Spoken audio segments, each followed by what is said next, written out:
Supreme. And I think one relevant thing about improvisational jazz, I don't, I forget the year Love Supreme came out. I think it was the early 60s. I'm not sure. I have to look it up. In fact, I'll look it up right now. What's a quick question before you start? Go ahead. What's your You question? can extend today's discussion board or just you have to What? talk about today? What was your question? I didn't quite get it. The question is, are you gonna extend the discussion board the ones do tonight or we have to do it today? I mean, tonight. I don't know. Do people want a Tuesday or are you happy with tonight? What's going on? Tuesday, please. Tuesday's better? Tuesday's Thank you. better? All right. Tuesday it is. So in fact, Tuesday's fine. So we'll do it then. I'll change the due date.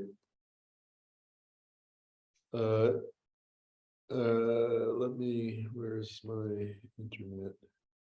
Just want to look up what year that album came out.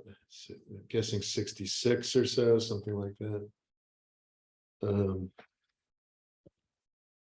Year, culture, Love Supreme. 65. Okay, so I was off by a year.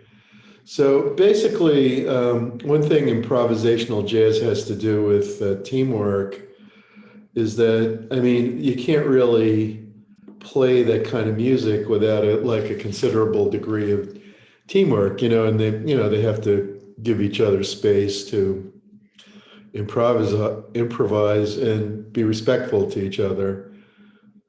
So basically, we can learn a little bit from Coltrane and the other greats of that era and today. That great music requires collaboration and teamwork, and it's the same in business as well. So basically, last time I was talking about teams, and the discussion board covered more the following chapter. I guess that was chapter 10 on understanding teams and how they evolve from groups. So I covered it in the email I sent concerning the discussion board, but I'll just briefly review some of the concepts. It's kind of dry. I don't think this material will change your life in any way. It's kind of intellectually challenging, but it has some practical value, not a huge amount. So basically, work groups, according to your book, are where people interact to share information and to help each other to help make decisions. Work teams, however, concern positive synergy, and that means that the whole is greater. The book uses the phrase, the whole is greater than the sum of the parts. And a great team, I mean, a great team where you have, a few great musicians all playing together, sometimes together, their collaboration is far greater than they could be individually. Back in that period, of course, the Beatles, still remembered as one of the, if not the great rock band of all time. Together, they did a lot of great stuff. Individually, they were also great, but not quite as great as the Beatles as a group, and you can think of that. A lot of Coltrane's great music where, had McCoy Tyner as a drummer, and Pharoah Sanders played backup in some of the stuff. And, sometimes these kinds of collaborations result in, the whole being greater than the sum of the parts. And that's the idea of a team, that individual efforts are magnified. So part of it comes from the team purpose, part of it comes from the interaction and I think I've mentioned this movie before, Moneyball, which is the classic, really the classic movie about HR, human resource management. But it's a baseball movie. The baseball part isn't overwhelming. So those of you who don't follow baseball or care about baseball don't have to be intimidated. It's not really relevant.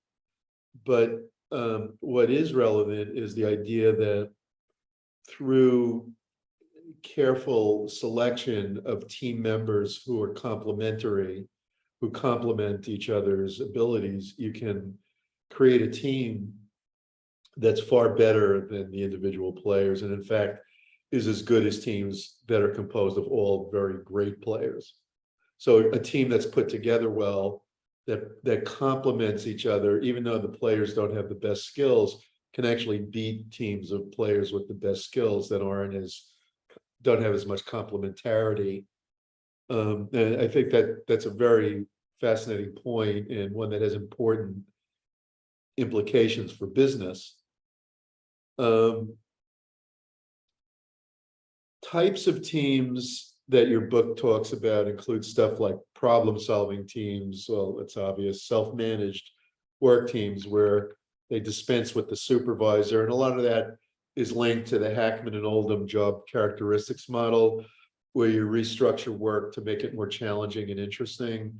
And self-managed work teams evolve in that context. Virtual teams online using technology with dispersed members, much like our class, which is not really a team, it's more of a group, because we don't, our purpose is fairly limited. It's to learn the OB material and to study OB. It's not to produce something or perform in a synergistic way. That's really not the purpose of a class, although at times that can occur in a class. But that's the chief purpose, is to get you to learn and improve your knowledge base. So basically,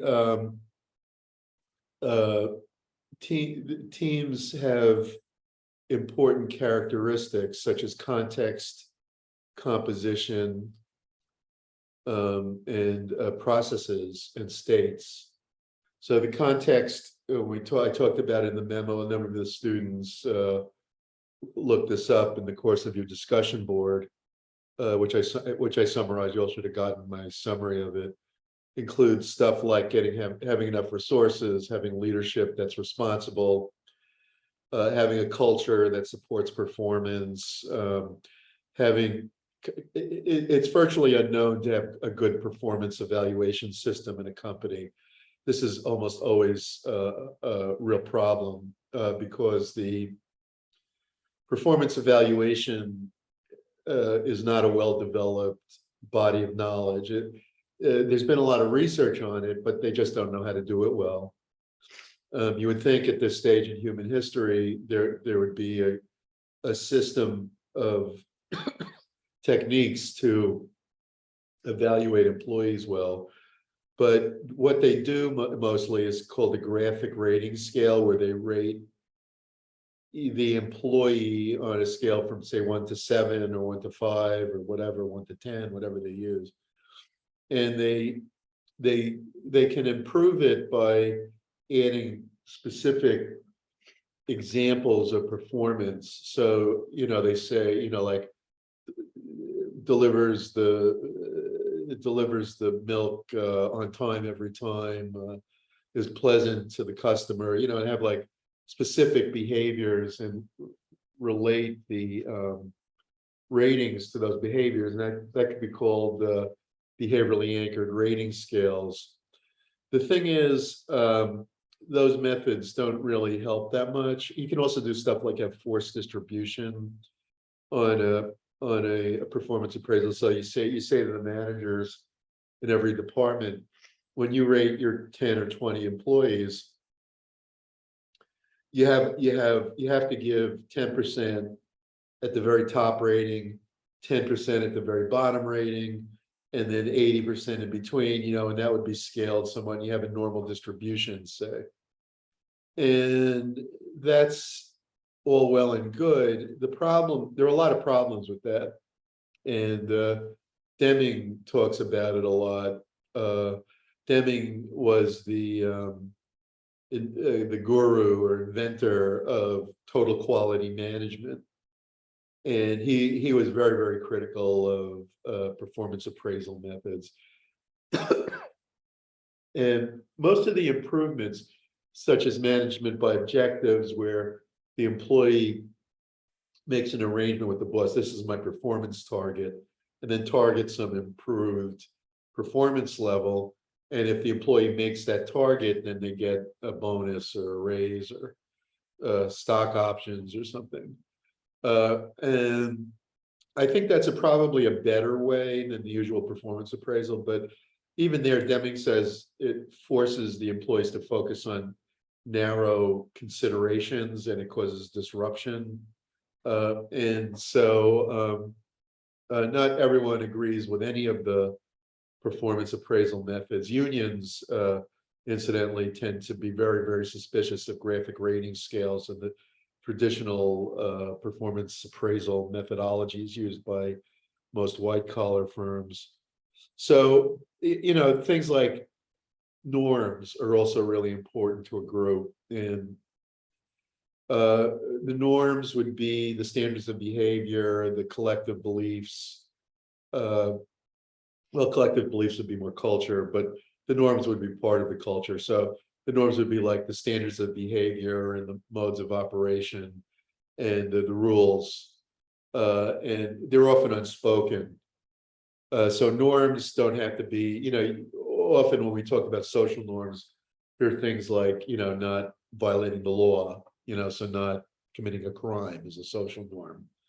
And so, that would be part of it. But in most workplaces, there are informal rules that people don't violate. And these can be even more important than the formal rules. So besides the context, the composition of the group concerns the abilities of members, how roles are allocated, diversity, and processes and states concerns common purposes, developing a common purpose, motivating people, having a sense of efficacy and a group identity.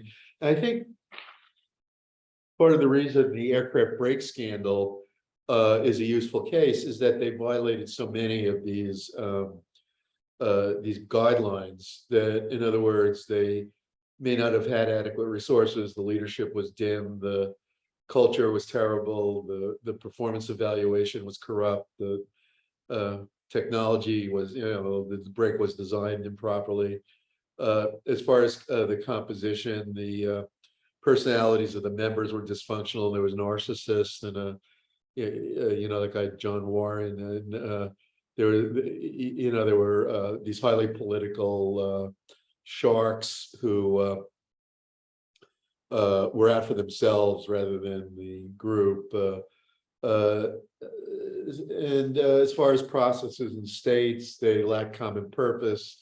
The motivation was corrupt. The sense of identity was missing.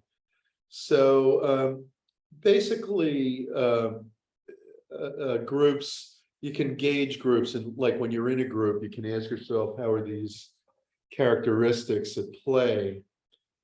There's a question about size. Large size leads to social loafing and reduces cohesiveness. Cohesiveness means the sense that people have that they have a lot in common with their group mates, that they have a sense of belonging. So you feel a sense of cohesiveness to Brooklyn College if you love Brooklyn College and you feel really connected to it. If you feel alienated from it, you're not happy, then you don't have a sense of cohesiveness. So basically,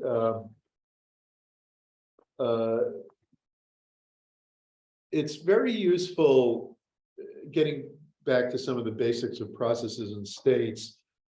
It's very useful for groups to have reflexivity, that is to reflect on their purpose and to revise their purpose. a good coach, my wife is an executive coach, and a good coach will encourage this kind of reflection. That's a part of what they do.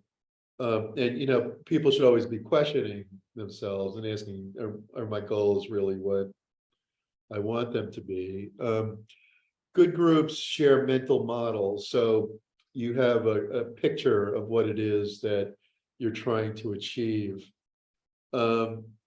There's two conflict based on personality is almost always bad, but conflict based on solving a task is good. So if people are trying to solve a problem and they debate how to do it and what method will work best, that can be healthy because it leads to more options and more ideas. But conflict based on who gets to be the leader, or based on clashing personalities,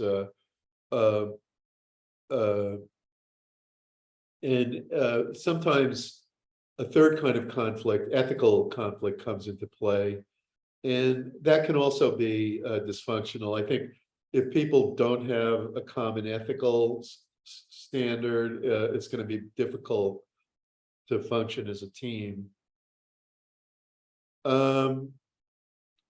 Training concerning sharing mental models and getting people to establish memories about the corporate experiences can be helpful.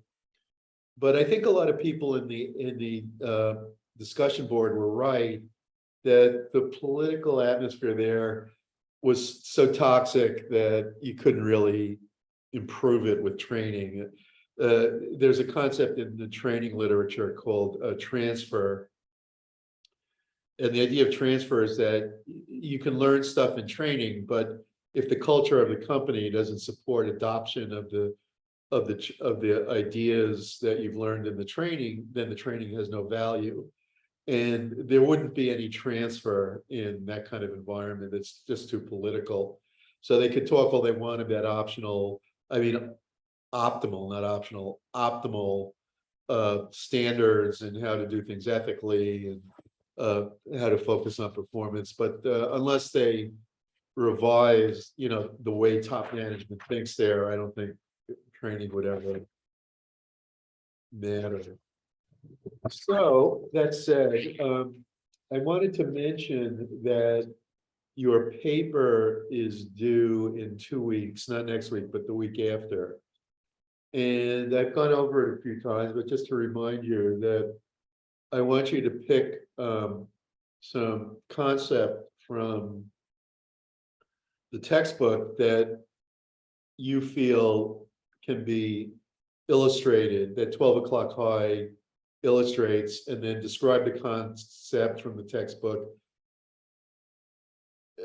describe the incident at 12 o'clock high, and explain why the film does a good job of illustrating the concept. So that's going to be due in 2 weeks. Now, it's very important to write well for the paper. So we're gonna work on writing, and I'm going to revise your writing and then return it to you, and you will rewrite it based on my corrections. My experience is that usually there are 1 or 2 people who might have limited to no corrections, or maybe a few that have moderate corrections, and then most people have at least some, and some will have a lot. So, this is an important thing. Like, improving your writing is very, very important to functioning in the corporate world. It's important to having clients. We've been talking about the gig economy, and a lot of that involves dealing with potential clients and communicating with them. And that has a lot to do with writing. So that's why I want to talk about writing. Now, a few points. I think I got started last time about main clauses, and I was talking about subordinate clauses. But there are a few broad points that I can talk about. You should be aware of the concept of parallel structure or parallel form. I always get a group of the students, maybe out of 50, it may be 20 or 10 or 30, some percentage that likes to write a list, or they write a list of items. And it's probably best not to write long lists. You don't want to write long lists.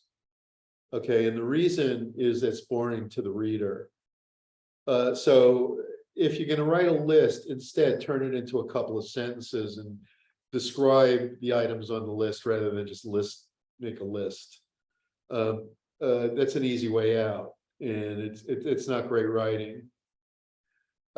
Basically, you want to remember that if you make a list, every item on the list should have the same grammatical form. So, I was telling my other class, my 3200 class, that here I'm going to put the whiteboard on, about 2100 years ago or so, Julius Caesar conquered a city in Turkey called Zela, and he sent a messenger back with a phrase that we still remember today. People still, not everyone knows where it comes from, but later, when he had a march of triumph, the Roman triumph, when they came back victorious, they would often have the imprisoned leaders of the opponents and stuff. And he had this same slogan as on a banner or something, on a sign, and the slogan is Veni, Vidi, Vici. And what it says is, I came, I saw. Now, a lot of people will use commas. In fact, Shrunk and White advocate using commas. I say use semicolons because they're really main clauses. I came, I saw, I conquered. Okay, now what's great about this is it's all one form. It's all identical form. I came, I saw, I conquered.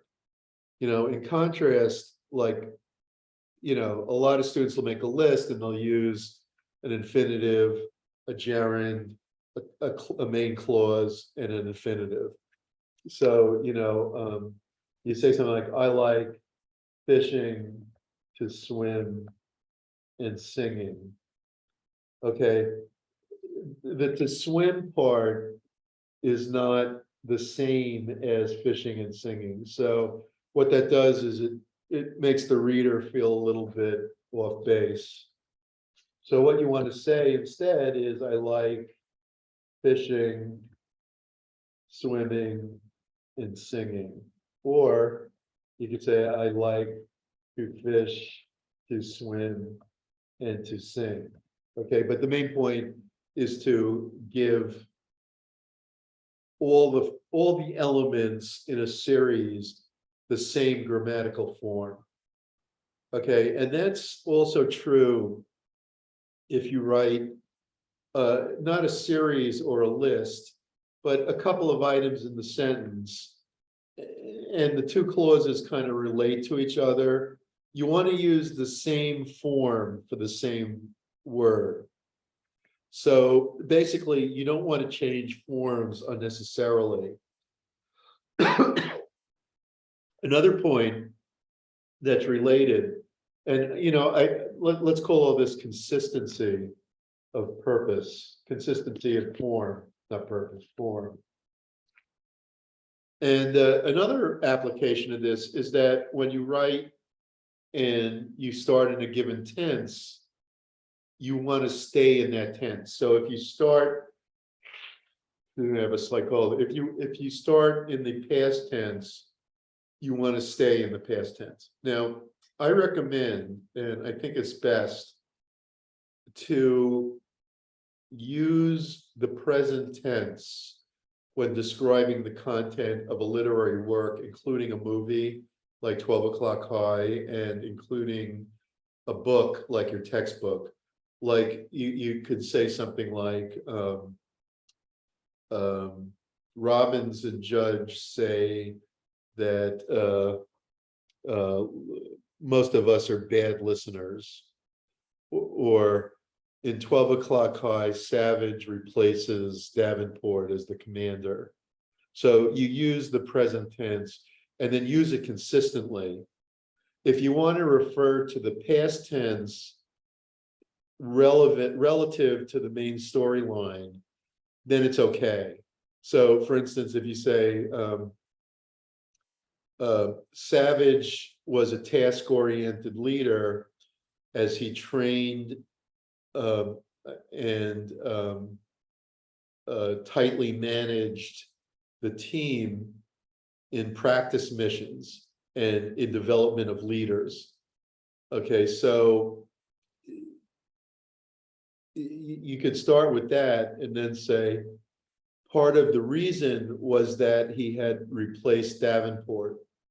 So you could refer to the past relative to the present within the storyline, but otherwise stick to one tense. So you use a single tense for everything that occurs roughly the same time. You should always check your sentences and make sure that you're not changing unnecessarily. You should use the same word to refer to the same concept. So, for example, if you say Savage was a commander, semicolon, he was a general who led them. Instead, you might say Savage was a commander. He was a commander who led them. That's better. You don't want to change words for no reason. It's just more confusing to the reader. So basically, consistency is extremely important. Now, in grading my 3200 classes papers, which I more or less finished this week, which is why I got your papers sort of at the end of the week to you again.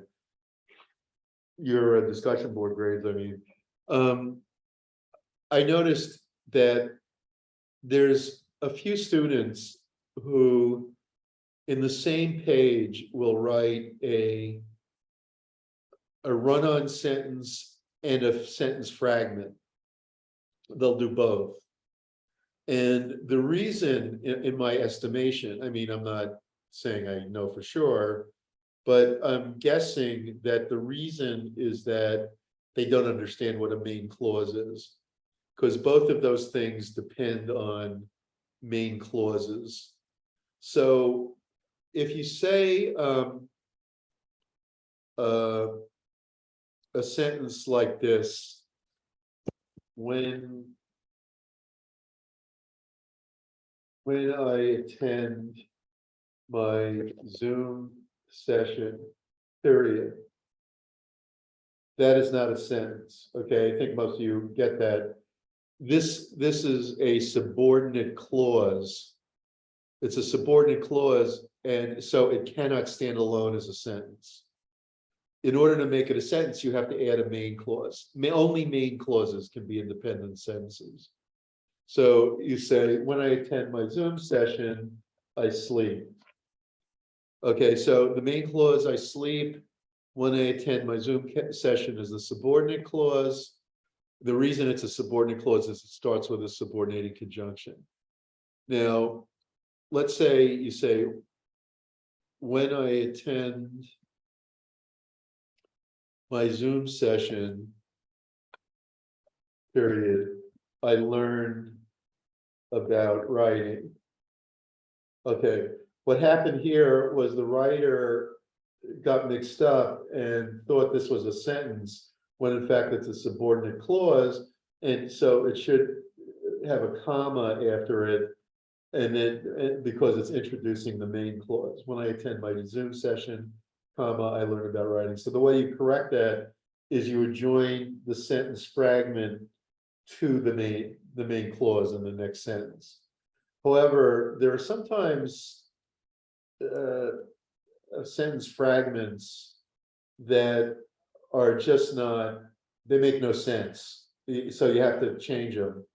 So you could say, the house that was haunted. A period, so it should have, all sentences should have capitals and at the capital. So basically, the house that was haunted. This is not a sentence, it's simply a noun phrase, a noun in a modified, it's not a phrase, it's a noun in a relative clause. The thing is, to make that a sentence, you have to add some ingredient, you have to add a main clause. The house that was haunted is just a noun in a modifying clause. So it's a relative clause that was haunted. So you can say went up for sale. Like one of these scary movies. I watched The Watcher last night. That's the sort of thing. So basically, the house that was haunted, comma, went up for sale. You've made that into a sentence by adding a main clause. Went up for sale. Of course, you needed the house, but you added the verb. So that made it a main clause. So the opposite problem is really the same problem. So the opposite problem is that you've joined two main clauses without the proper punctuation. I talked about that already, but just to review, so you say the house was haunted, comma, it went up for sale. That's called a comma splice sentence because you've joined two main clauses with just a comma. I left the period out, now I can't. Something happened, I can't put the period in, but in any case, the way you correct that run-on sentence is that you insert a period or a semicolon. Or you could use a fanboy as a coordinating conjunction after a comma. So you could say the house was haunted and it went up for sale.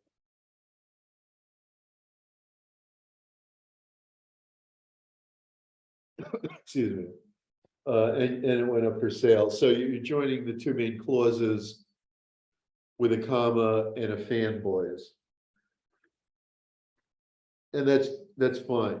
So basically, now why is it that the same people sometimes write both a sentence fragment and a run-on sentence in the same page? The reason is that they don't know what a main clause is, and so they can't understand what I'm talking about. So basically, what I suggest you do is familiarize yourself with the concept of a main clause. And a main clause is simply a verb, including a subject and an object or predicate, but not necessarily, but it can, that does not follow a conjunction. So if you say, and the house fell, that is not a main clause because and is a conjunction. Or if you say, after the rainy day, that is not a main clause because it follows a subordinating conjunction. All right, so you would, and also there's no verb. So you have to either of those, you have to add a main clause. So here, there was an earthquake and the house fell. So now you have a main clause, and this this is the main clause. You had begun it with a coordinated conjunction. So after the rainy day, I had to go to Hawaii. Okay, so he got tired of the rain and he went to Hawaii. So basically, the main clause, I had to go to Hawaii, follows after the rainy day, which is a prepositional phrase, a modifying phrase. All right, now a couple of other points. I obviously can't cover everything. I think I told you the 15-word rule. I told it to my 3200 class, and yet a few people forgot it when they were writing. So scan your sentences, cut down sentences that are long and that have multiple clauses, cut them down, make the sentences manageable. I'm not saying all the sentences have to be 15 words. Some can be 5 words, some can be 30 words, but you shouldn't be writing like multiple 40-word sentences in a one-page essay. And every sentence should have a main clause. You shouldn't have any sentences without a main clause. And so check all of that stuff and make sure you've at least done that. And then now, I'm trying to think of some things to discuss. I would say the hardest thing in practical writing is understanding the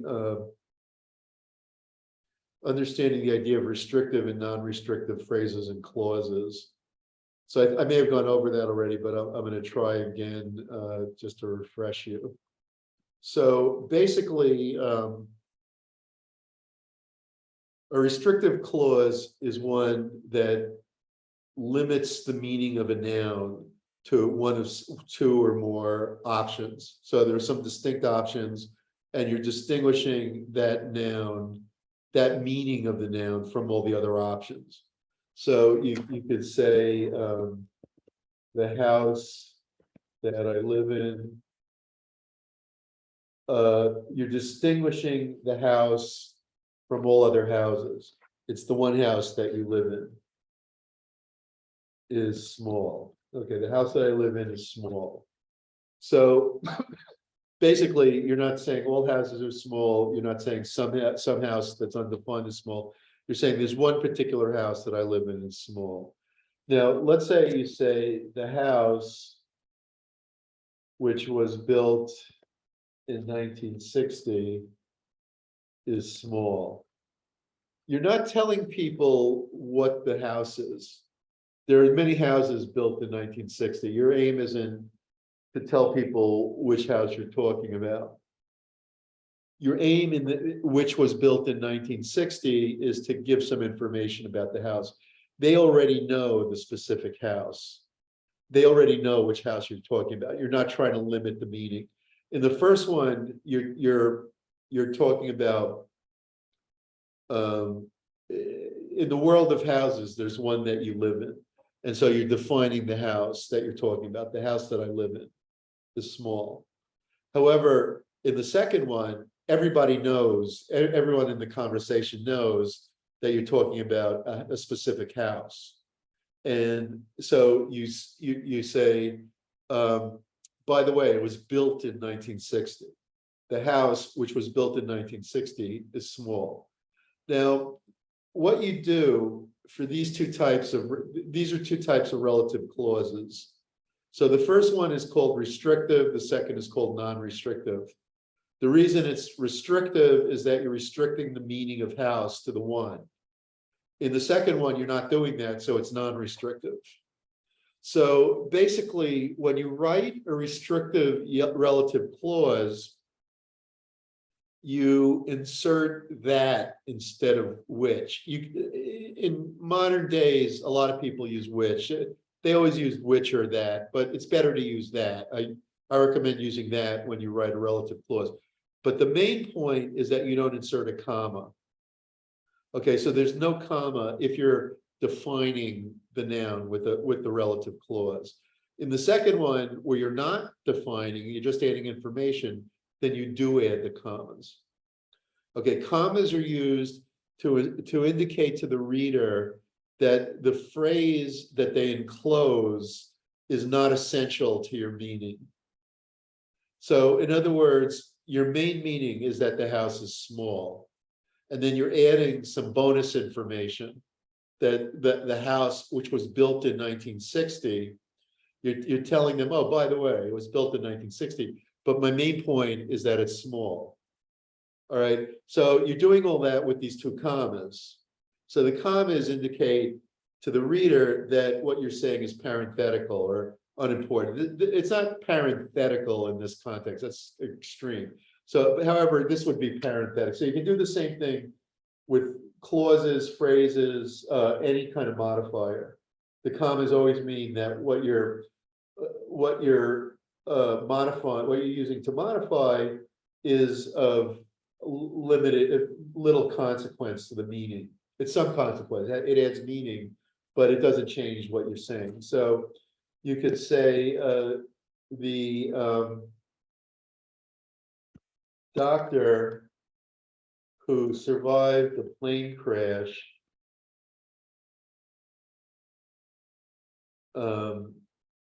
is talented. Okay, that's the same kind of thing as this one. But what I wanted to show you is that you can do the same thing as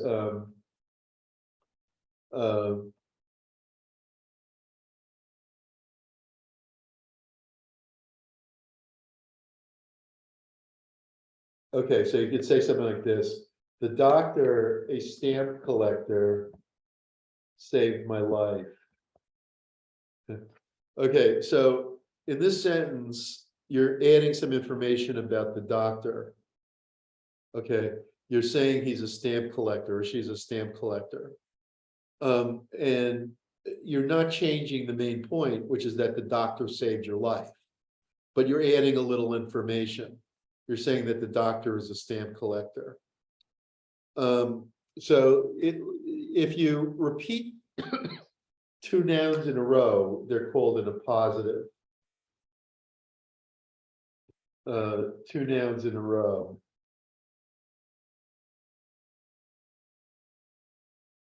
You could say Andrew Jackson, the sixth, I think it was sixth president, was also a general.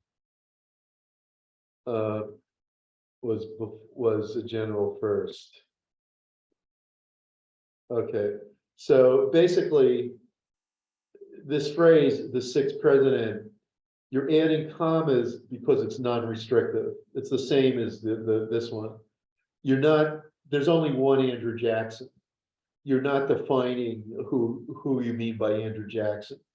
There are probably thousands of other people named Andrew Jackson, but anyone who knows American history has one meaning to Andrew Jackson, the guy that founded the Democratic Party.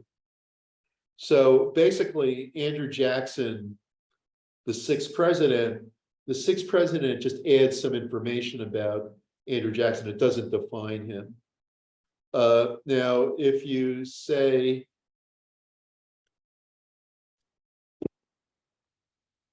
the president who abolished the national, the national,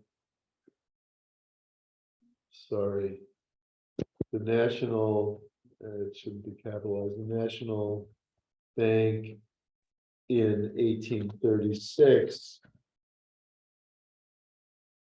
was Andrew Jackson. Okay, so basically, here you're using a relative clause that restricts the meaning of president to the one that abolished the National Bank in 1836. That was Andrew Jackson. All right. So basically, you're limiting the meaning of president to that one. So you could say, to give you another example, it's a little simpler. And these are positive, this is a positive.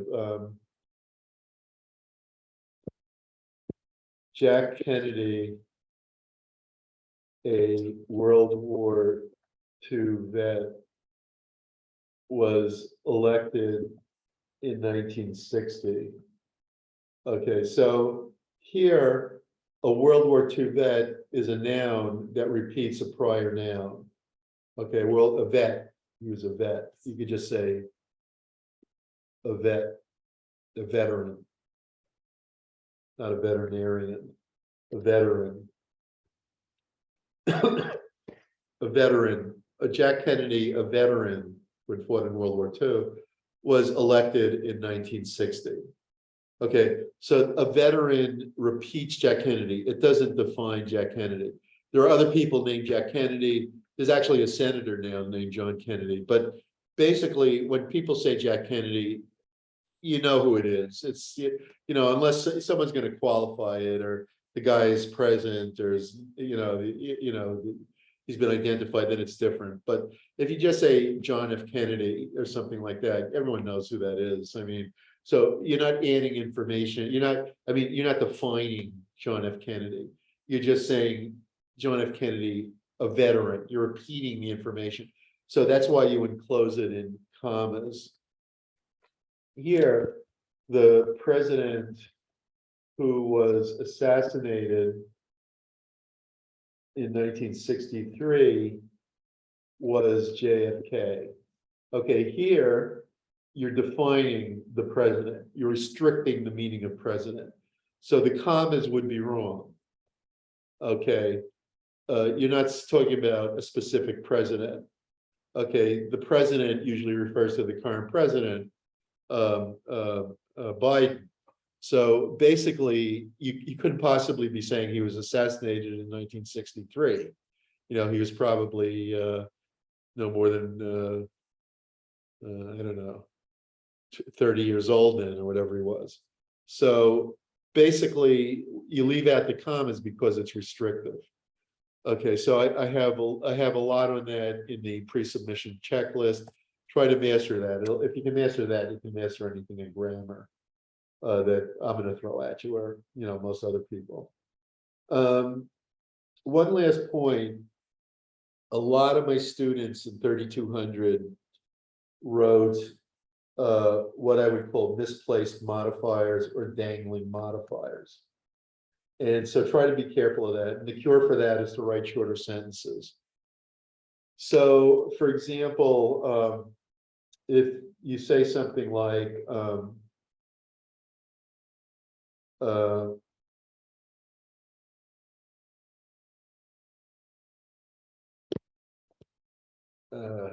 let me look up. I'm drawing a blank on an example of a misplaced modifier. The rollover. Oh, the most famous one probably was by Groucho Marx, the great classic comedian of the 1930s. Who one of his lines was, "I shot an elephant in my pajamas. What he was doing in my pajamas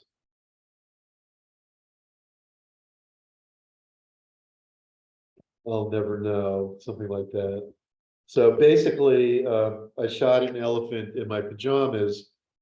The elephant was not in his pajamas. Okay, he means to say, in my pajamas, I shot an elephant. All right, so basically, that's a misplaced modifier. That's why you can make a joke like that, because what it's really saying is that the elephant was in his pajamas. So when you use a modifying phrase, place it next to or as near as possible to the words that you're modifying. Let me get an example of a dangling modifier. I'm going to cheat and look this up because I'm drawing a blank here. It would be something like that. It would be something like this.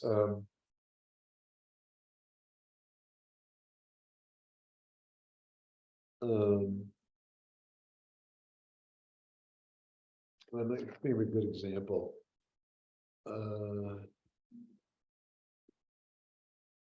Okay, so let's get an example of a dangling modifier.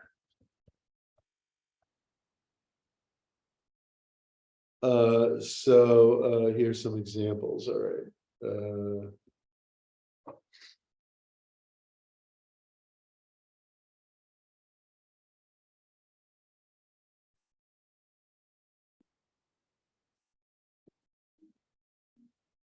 All right. So let's use I don't know if this will work, but So, oh, this one, I don't think this, well, maybe it will.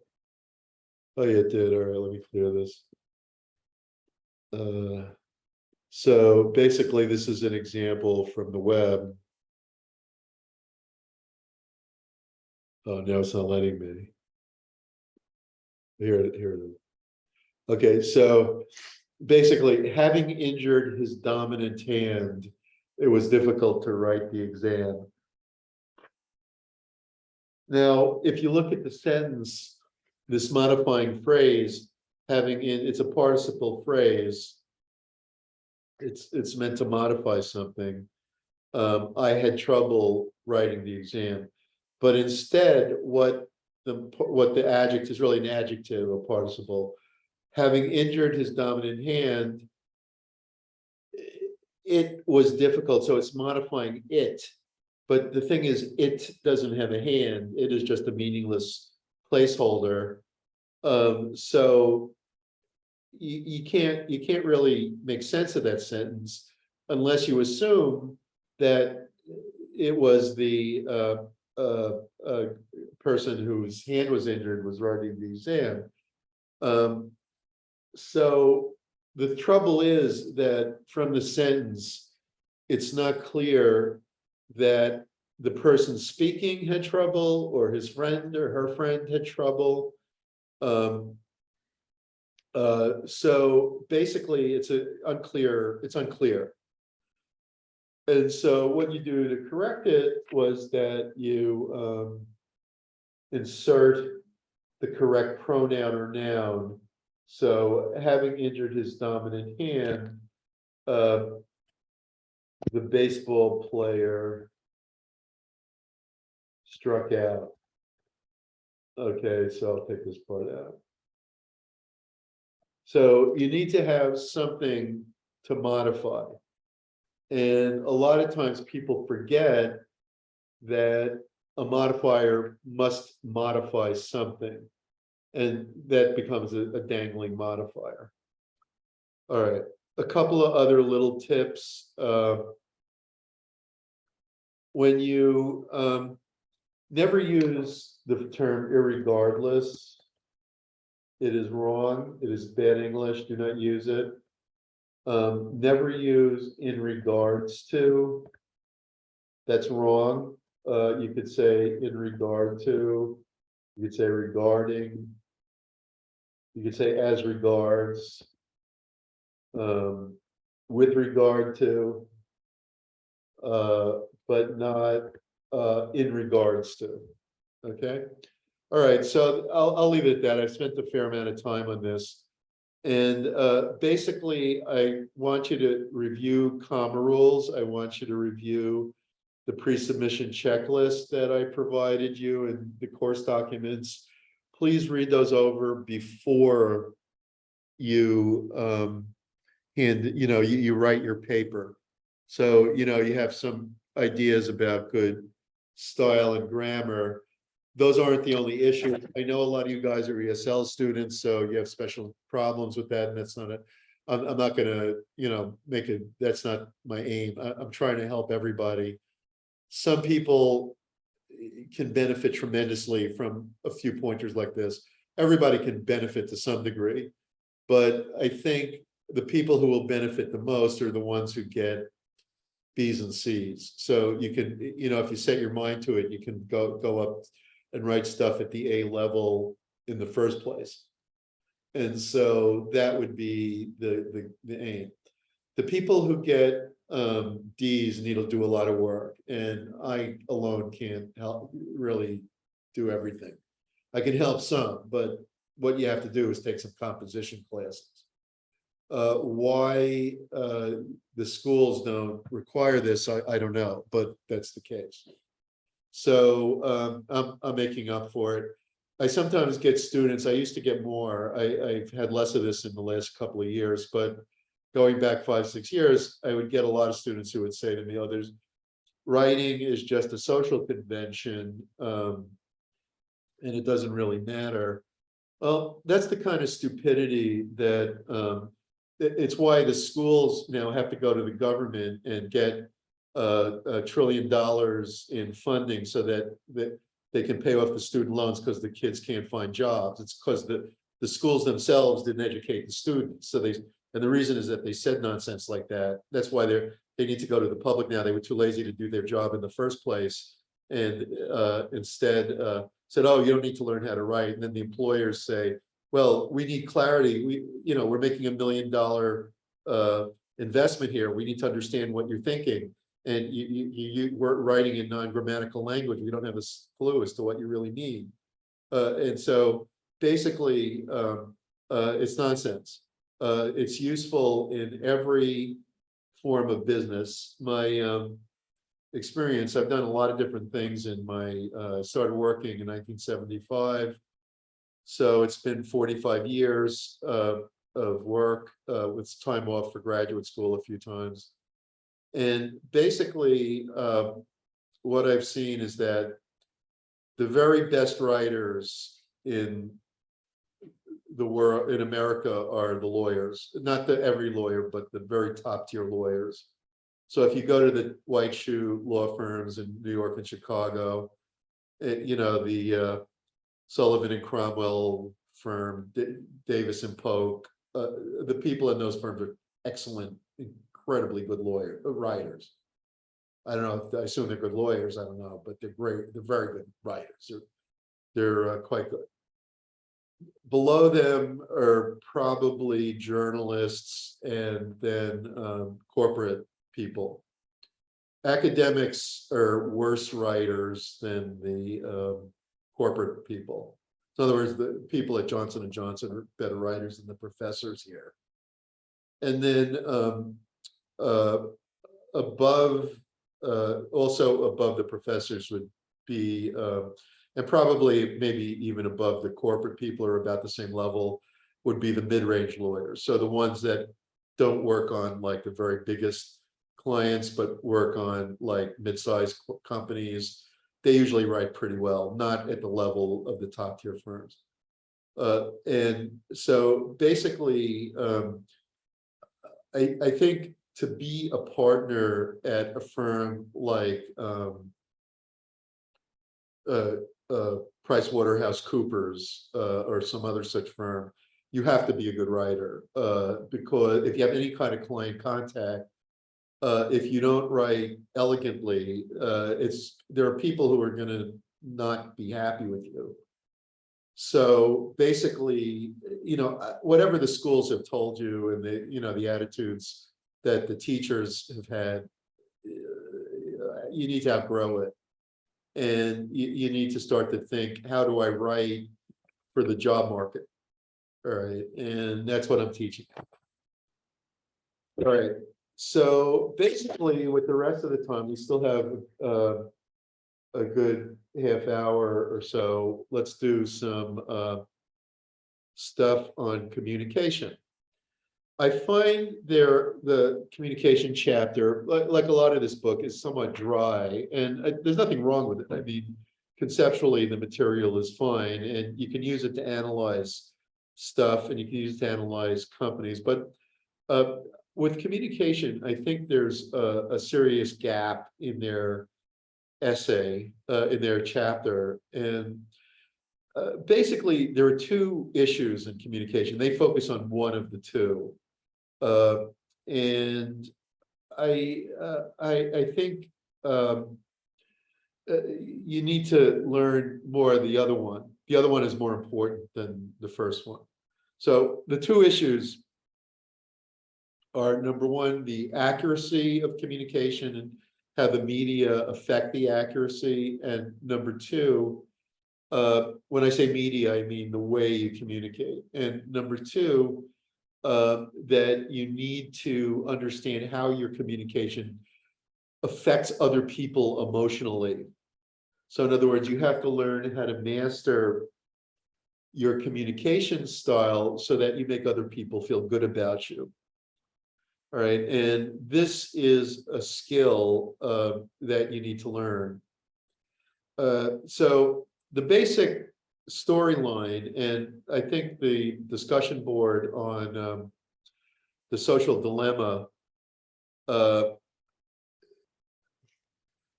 certainly concerns this a great deal and is very relevant to it, is that the accuracy of communication has improved greatly, but the emotional content has caused either a decline in emotional maturity, which I believe it has.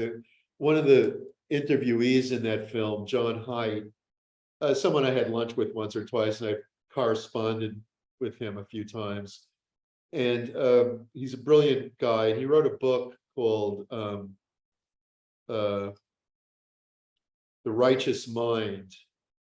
And what he talks about is that we all look for confirmation in other people as to what we believe. And he then went on to write a second book, which is more what I was thinking of, with a guy named Greg Lukianoff, called The Coddling of the American Mind. And what it concerns is the wretched job that higher education has done in preparing young people for emotional maturity and for the real world. And I recommend both books. But in the movie, John talks about the suicide rate of teenage girls, which skyrocketed after the advent of social media 10 years ago. And at the time, I was a big pusher of social media. I had spoken to this gal, Penelope Trunk, who had written a book how it was going to revolutionize the job market. And I was encouraging the students to get on Facebook and network. And, now we have LinkedIn, which is very good for that purpose. But I had no idea, and I don't think most people did, of the incredible costs that social media entails. And so, although there's no doubt that the kind of technology we're using right now, Zoom and other collaboration media and all the stuff that the chapter talks about, email, messaging, all of that stuff, texting, and so on, all that stuff has vastly improved the accuracy of communication. I can also say with great confidence that it has done the reverse for people's ability to emotionally manage their interactions with others and to understand how their communication is affecting others. And so basically, what I would like to say about this chapter is that there's nothing wrong with it. It's good analysis, and I have no problem with anything they say. But I think what it omits is far more important than what it discusses. So what it omits is a discussion of how you can use your communication to emotionally influence people.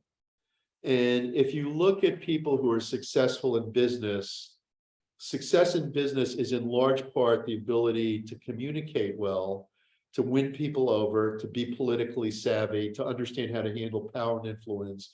And a lot of that has to do with being a supportive communicator. So you want to be able to validate other people. You want to be flexible when you talk to other people. People come to you with a problem, you listen to them. The people who are the best communicators are inevitably the best listeners. And so you want to study how to become a good listener. All right. And very, very few people get that advice. We're all encouraged to express ourselves, to be creative. And very few of us in school, I'm talking about, are encouraged to do what the great self-help author Stephen Covey says in his book, 7 Habits of Highly Effective People, which is seek first to understand, then to be understood. And so I'd say that one line is more valuable than most of the material in the chapter. Not that there's anything wrong with the chapter, there's nothing wrong with it, but it's very dry and analytical, and I don't think it really helps you to understand how to change your life for the better. And the way that you do that is by building your skills at listening and learn how to learn from others and try to solve your problems using positive relationship skills rather than confrontation. So if somebody says something you don't like, and you find it's too violent or too offensive, you don't break down and cry, which increasingly is the reaction of many college students. I think this requires help. I mean, people who do this require help emotionally, not from a professor, from a a mental health professional. But okay, 12 noon high. Okay, it's not noon, it's 12 o'clock high, it's not noon. Yes, Karina said she learned this in her negotiation class. That's good, I'm glad you did. And it's very, very important to learn, yes.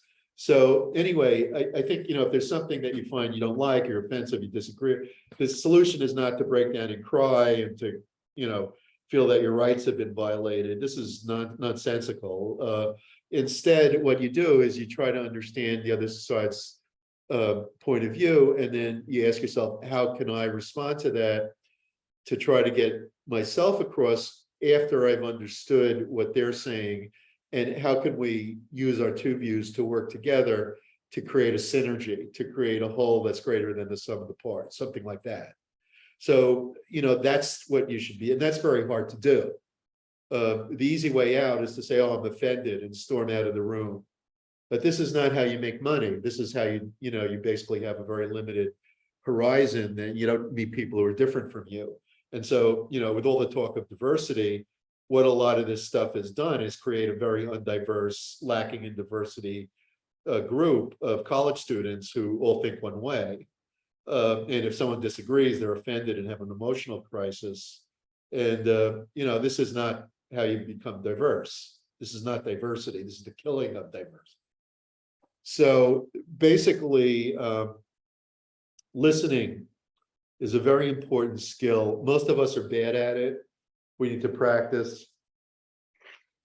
Of all the methods of communication that your book talks about, face-to-face is the richest. When I say richest, it provides the most information in a given communication episode.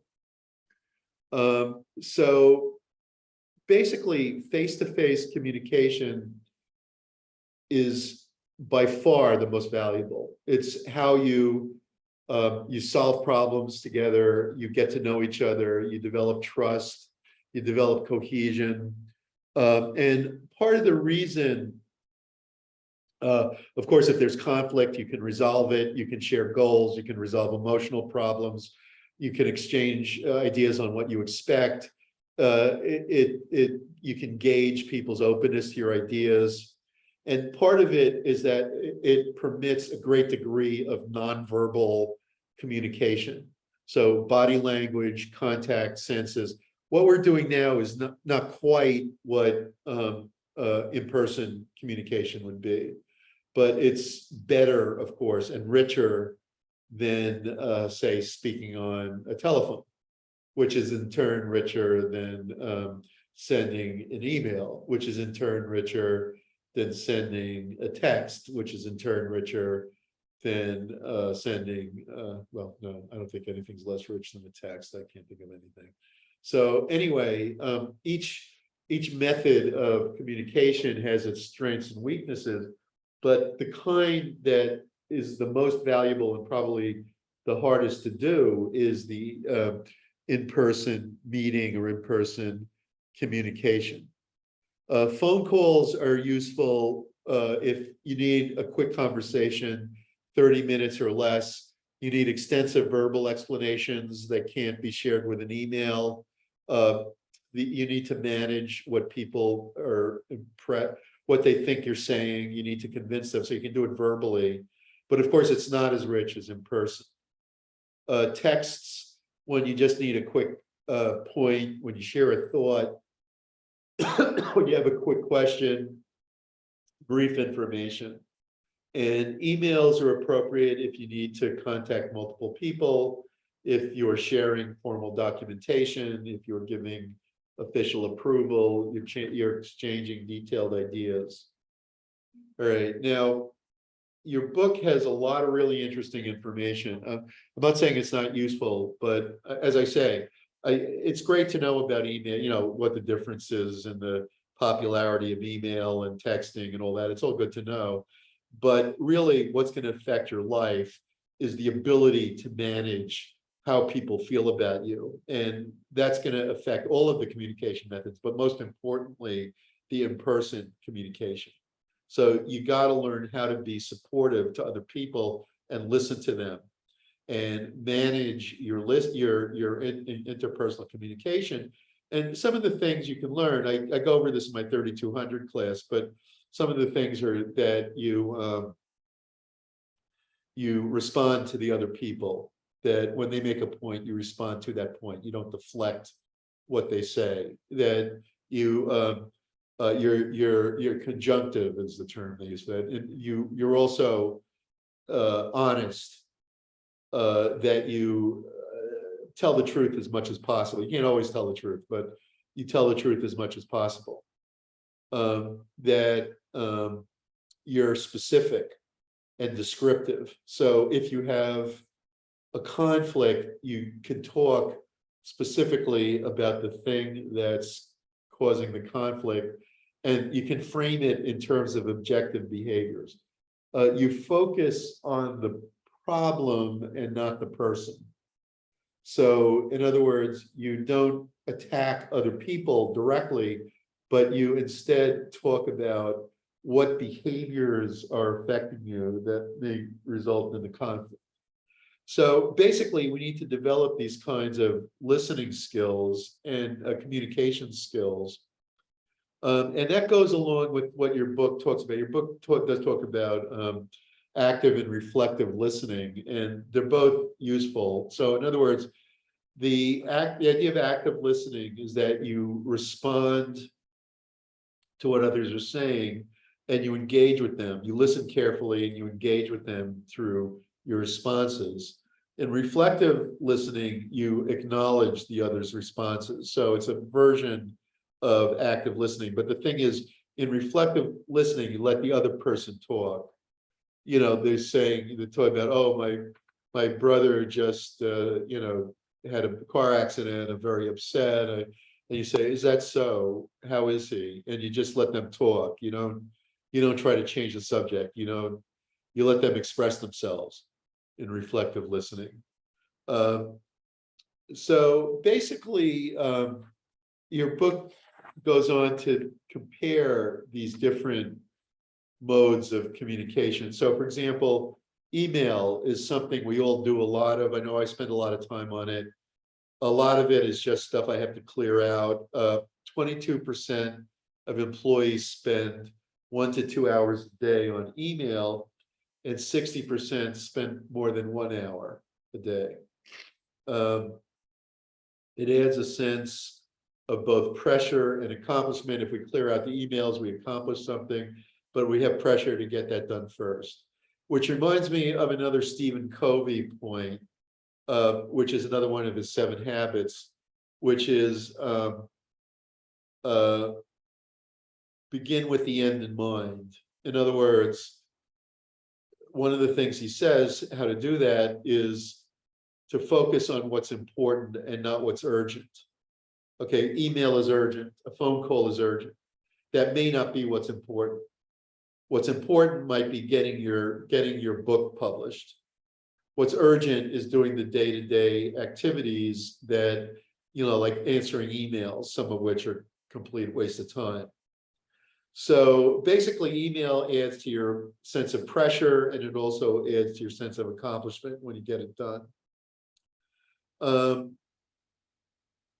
There is more willingness to be rude on email, and there's more willingness to lie on email than there is in person, according to the research. Texting and instant messaging create an intense sense of urgency, and this is amplified by these ridiculous sounds that I know I have an Apple phone, and I also right now have an Apple laptop. And if you let the sounds run amok, they'll like be buzzing all the time and distracting you and doing all kinds of stuff. And basically, this is psychological self-destruction. You don't want to have that going on. So you want to turn all that crap off. And your cell phone and your computer shouldn't be running your life. They're tools, they're not ends in themselves. And, I'm not gonna, the social dilemma goes into a lot of this, so I'm not gonna harp on it.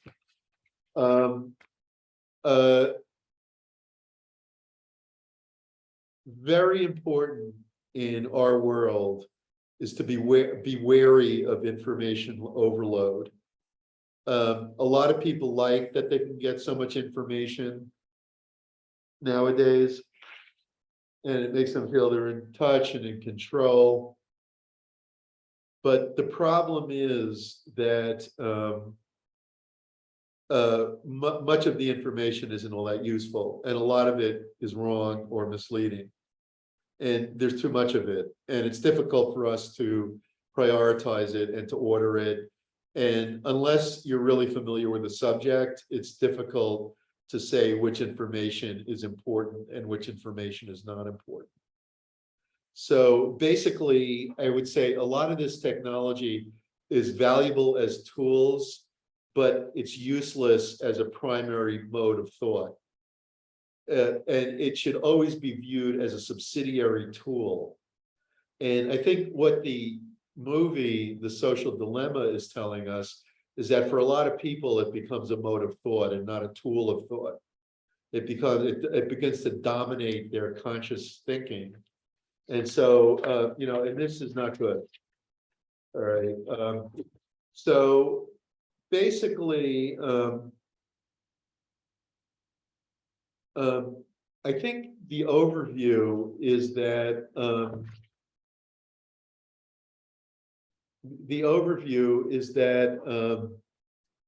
the communication has gotten a lot more accurate. What we're doing right now, Zoom is a great tool. That the Google is a great tool if used appropriately, but I think it has to be put in perspective. I wrote a piece for Minding the Campus a year or two ago, why I don't let my students use Google. And I think what this was before I saw the Social Dilemma, I hadn't seen it yet.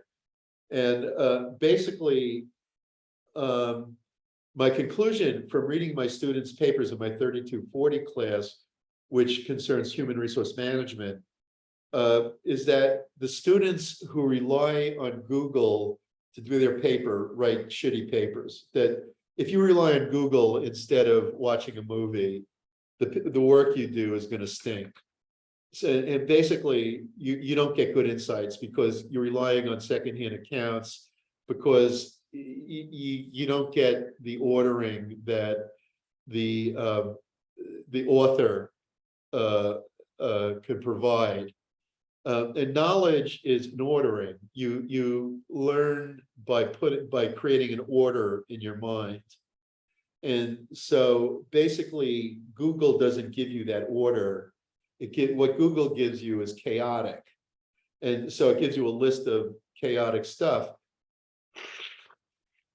Since then, things have gotten worse, and the responses on Google now are increasingly by firms that have manipulated Google into putting their information first. And so you get a lot of commercial scam information before you get anything else. So Google has declined in quality, there's no question. And it's not a tool that you can rely on for any kind of serious thought. It's a tool, once you've done the serious thought, you need to look up details like I just did for the year that A Love Supreme came out. It's fine for that. But if you want to find out like what makes a great jazz musician, like Googling that is like ridiculous. It's worse than ridiculous. You're not going to get anything of value from that. So basically, you have to know how to use these tools, and you have to always remember that any form of knowledge is always, in large part, giving order to meaning and what's important, what isn't important. And any science will do that. You know, your textbook authors see the challenge of organizational behavior as understanding, as dissecting different concepts like communication, leadership, all the stuff we've been talking about, motivation, and so on. To me, the reason a course like this is potentially important, I have a slightly different take on it, is that it should be developing your ability to function in either in corporate America or in starting your own business. Or maybe you want to go into government, so functioning in government as well, but it should do that too.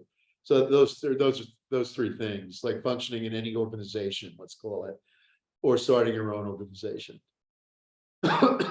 And basically, communication is fundamental to doing that.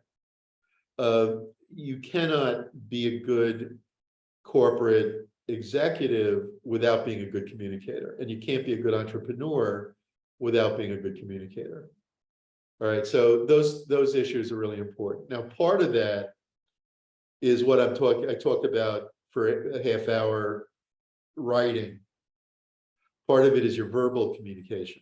Part of it is your writing. So being a good communicator means that you can write well. Okay, and it also means, and I think more importantly, for success, is that you're good at communicating in a way that makes people feel supported, that makes people feel that you care about them. And so, like, one of the things that Covey talks about is the emotional bank account. Very useful concept. It's not just for business, but certainly business is part of it, but in a marriage too, in anything.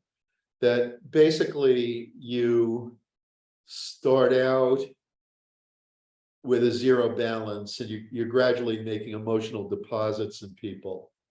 And if you make a positive deposit, you have a positive balance with them. And you keep making positive deposits, and they gradually like you. Okay, then at some point you may need to take a withdrawal. So you might make a withdrawal, and then they like you a little less. Okay, this is of course a model. It's not one-to-one like this. It's not that simple, but it's a model. I think it's a good model. And so, you know, if you keep making withdrawals, then eventually people stop talking to you. So you can view all your relationships as bank accounts. This was, there's a famous movie, It's a Wonderful Life, which we're getting into the holiday season. It's one of the most popular, if not the most popular, holiday movies. It was made in the 1940s. And it's about this guy who is really ambitious, and he never gets to fulfill his ambitions. But in building, in doing what he does, he builds a lot of relationships with his neighbors and the people in his town. And in the end, you know, he's deceived by the villain in the movie. And it turns out that he's had so many deposits in these emotional bank accounts that all the people in the town stand up for him and save him in the end. And it's a very, you know, very, very popular movie to this day. You know, because I think there are a lot of issues in it, but one of them is the conflicting views of success that the movie conveys. On the one hand, the traditional Hamiltonian, I'd call it, view of success, that you're successful if you make big money and you have a successful career and you do something really impressive and so on. And then what I might call the Jeffersonian theory of success, that you're happy if you have a fulfilled life and you have balance and you have people you love and things like that, and you have a community. And so these two conflicting things are in this guy, and he, you know, it ends up that he wants to commit suicide. I won't tell you the rest of the story. It's not a, you know, you can see the movie yourself, and I recommend it incidentally. But the thing is, why he succeeded in the end was that he made a lot of deposits in these emotional bank accounts. And, you know, I once saw that with my wife, my ex-wife, not my current marriage. I was married years ago to someone who's a lawyer. And she worked at a law firm, and one of the partners in the law firm was the head of the Ways and Means Committee of the New York State Assembly. His name was Saul Weprin at that time. And so she knew him, and you know, I don't know what transpired, but they were friendly, you know, they got along. And then at one point, she, through her political activities, got appointed to the board of the Queens Museum, which was a great little museum. I haven't been there a lot late in recent years, but I remember there was a Frida Kahlo exhibit, which was incredible. And Ed Koch was there. I remember when I was there, he was at the opening and stuff. In any case, she mentioned to Saul, "Oh, I'm now I'm on the board, and I'm trying to make." The next day, he wired $100,000 into the museum, and you know, and they all knew who it was from. So I mean, this is the emotional bank account. Okay, that in other words, it's through relationships that you get that kind of support. And basically that comes from good communication. And the way that you communicate well, and a lot of us need to learn this, I'm among them, I'm not always the best communicator either, is to learn how to listen. Very, very important. And also to learn how to not deflect what other people are saying, but to allow them to express themselves and not assume that other people are communicating with you because they want your advice, or because they think you're smarter than they are, because you are smarter than they are, or whatever. But rather you're communicating with them, they're communicating with you because they want to express themselves, and you are doing them a service, you are doing them a favor by listening to them. And by absorbing their emotional effusion, you are in turn making a deposit in their emotional bank account. And so the more people you can do that with, the more you can build relationships. And, you know, I'm talking about business, but it's also true in your personal life. The more you can build these relationships, the more people trust you, the more they will do for you. You know, and this is the this is the end story of It's a Wonderful Life. But it, you know, and maybe it sounds a little corny, but I think it's very hard-nosed politics. And if you look at like the people who are the most successful politicians, people like Robert Moses, the famous bureaucrat who built most of New York City in the 1950s, from the 1920s to the 1960s. If you follow all that, if you look at Robert Moses, he became so powerful precisely because of what I'm talking about.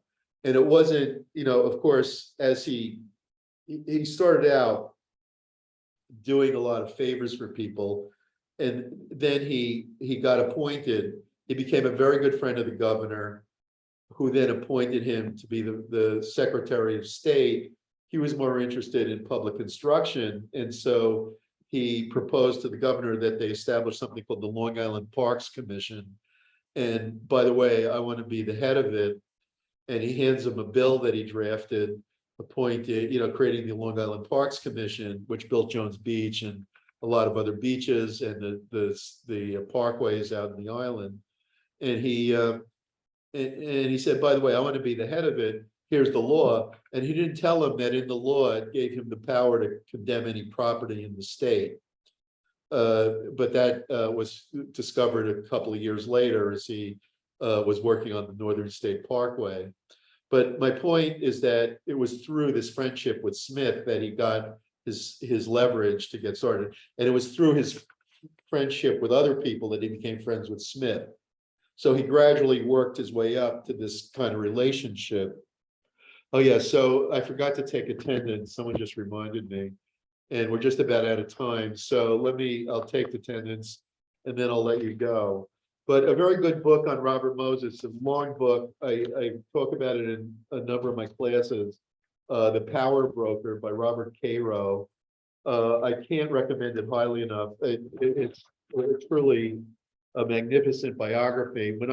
When I worked in the state assembly, my boss said to me, the best way to learn about New York State politics is to read The Power Broker.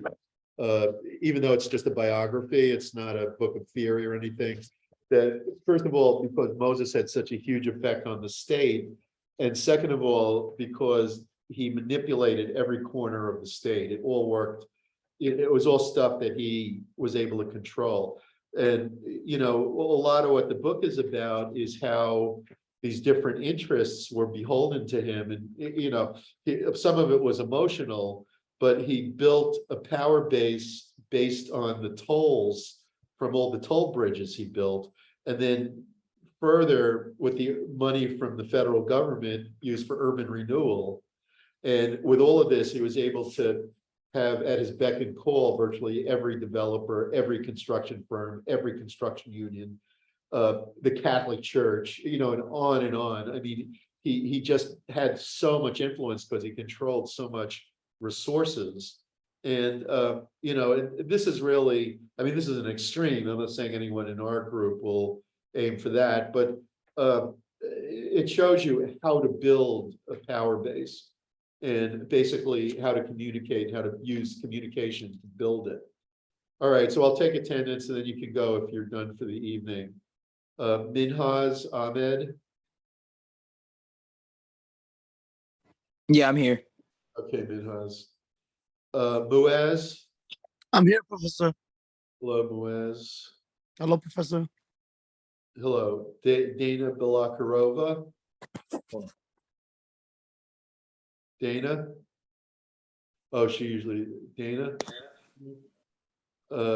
Karina? Hi, Professor. Hello. Derek? Professor, speaking about Professor, she didn't attend the class today. I think so, because she already did the discussion board already, the optional.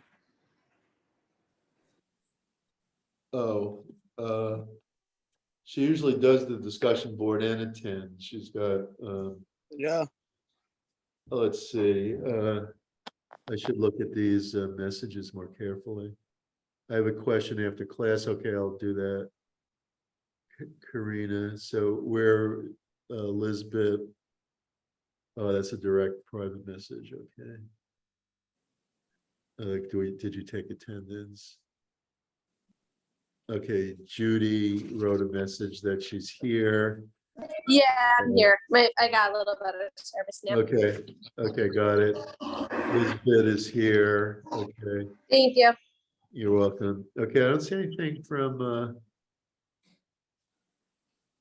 I'm gonna leave. Is it if I could leave now? Is that okay? yeah, you can go right ahead. Okay. Thank you. Okay, see you next time. Derek. Bo. Hello, Xiaolin Chen. Here, Professor. Hi. How you doing? I'm fine. Good. Naisha. Hello, I heard that. Is that a dog or a mouse? I can't tell. Okay. Tyler. Tyler. Okay. Charles DeBross. Here. Hey, Charles. Caitlin. Here. Hello. Rehab. Here. Hello. Fatima. Here. Hello. Josanne. Here. Hello. Raquel. Here. Hello. Gabrielle. Here. Hello. Brian. Yeah, Professor. Good night. Good night. Maimuna. Here. Hello. Steve. Steve Kaplan. Not here. Selma Kahanam.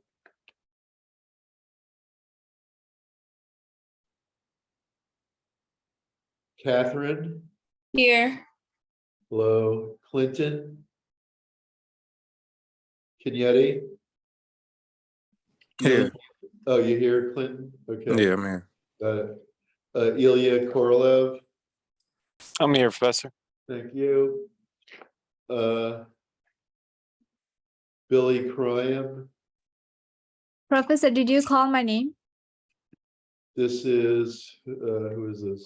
Nahima What's your last name? Sultana. I didn't, but you could go, I'll mark your wait. Thank you. You're welcome. Okay. Billy Croyam. Billy. Okay, Christina Kuchenko. I'm here, Professor. I'm here. Christina, okay. Shanice Lawson, I'm here. okay. Alex Lee, I'm here, Professor. thank you, Alex. Ava, Luke, Here. thank you. Kevin Metacastro. Kevin. Here, Professor. Sorry, I Okay, couldn't no get it. problem. Barbara Mendick, I'm here, Professor. Good evening. Barbara. Leonie Miller's here, Leonie. I'm here. Okay. Jacqueline Mills, I'm here. thank you. Judy's Mizrachi. Oh, I did Judy already, I got her. Jessica Moon, Here. Oriana Mora, Hello, I'm here. hello. Hamza Nadeem, Here. how you doing? Anthony Nagoyan, Here. very good. Diana Owusu, Here, Professor. hello Diana. Sabita Pecchiari, I'm here, Professor. how you doing? Sapir Rafaelov, I'm right here. how you doing? Shakira Risher, I'm here, Professor. hello. Eliza Silks, Here. hello Eliza. Stepanova, Anastasia Stepanova. Anastasia, okay. Zixuan Su, Here. thank you, Zixuan. Naheem is here. Ray Vaughn, Watson Taylor, Here. hello. Michael Williams. Michael. Bin Wu, I'm here. okay. Yang Wei Wu, I'm here. thank you. And Asin Yagladier. I'm here. Okay, I'm gonna read off the names of the people who did not get marked present. If I don't call your name, it's because you were marked present. Okay, Dana, Tyler, Steve, Salma, Billy, Anastasia, and Michael. Okay. Any questions? Anyone have questions?